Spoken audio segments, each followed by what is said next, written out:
15 August లోపల తప్పకుండా 2 లక్షల రూపాయల రైతు రుణమాఫీ చేసే బాధ్యత నాది.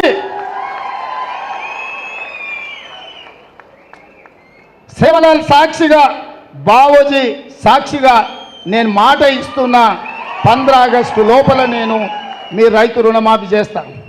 హరీష్ రావు అంటున్నాడు నిన్న, చేయకపోతే రాజీనామా చేస్తావా అని. నేను హరీష్ రావుకు సూటిగా కేసీఆర్ సవాలు విసురుతున్నా, 15 ఆగస్టు లోపల రుణమాఫీ నేను చేస్తా. నేను రుణమాఫీ చేస్తే నీ పార్టీ నువ్వు రద్దు చేసుకుంటావా? సవాల్ను స్వీకరించు. 15 ఆగస్టు లోపల 2 లక్షల రుణమాఫీ చేసి చూపిస్తా. అక్కడి సూర్యుడు ఇక్కడ మొలిచిన, భూమి ఆకాశాలు తలకిందులైనా, కేసీఆర్ ఫామ్ హౌస్లో ఊరేసుకొని సచ్చినా 15 ఆగస్టు లోపల రైతులకు 2 లక్షల రుణమాఫీ చేస్తా. చేసిన మరుక్షణమే నీ పార్టీని నువ్వు రద్దు చేసుకుంటావా? నా సవాల్ను స్వీకరించు హరీష్ రావు. పోయి నీ మామని అడుగు, నేను మాట ఇస్తే ఎట్లుంటానో తెలుస్తుంది. నీ మామకు తెలుసు నీకంటే ఎక్కువ.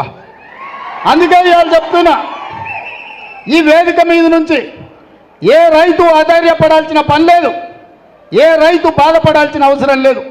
నేను బ్యాంకు వాళ్ళకు కూడా చెప్తున్నా, రైతులకు నోటీసులు ఇస్తున్నట్ట డిసిసిబి బ్యాంకు వాళ్ళు, ఎవరు మీరు అట్లాంటి అతిగా వ్యవహరించొద్దు. మిత్తితో సహా, అనా పైసతో సహా మీ పైసల్ని 15 ఆగస్టు లోపల తెలంగాణ ప్రభుత్వం చెల్లిస్తుంది. మీరు రైతులను ఎవరినైనా ఇబ్బంది పెట్టే కార్యక్రమం చేస్తే ఈ ప్రభుత్వం చూస్తూ ఊరుకోదని చెప్పి బ్యాంకు అధికారులకు, కోఆపరేటివ్ బ్యాంకు అధికారులకు కూడా నేను స్పష్టంగా విన్నవిస్తున్నా. మాది జిమ్మెదారీ రైతుల తరఫున రుణమాఫీకి మీ అప్పు చెల్లించేది.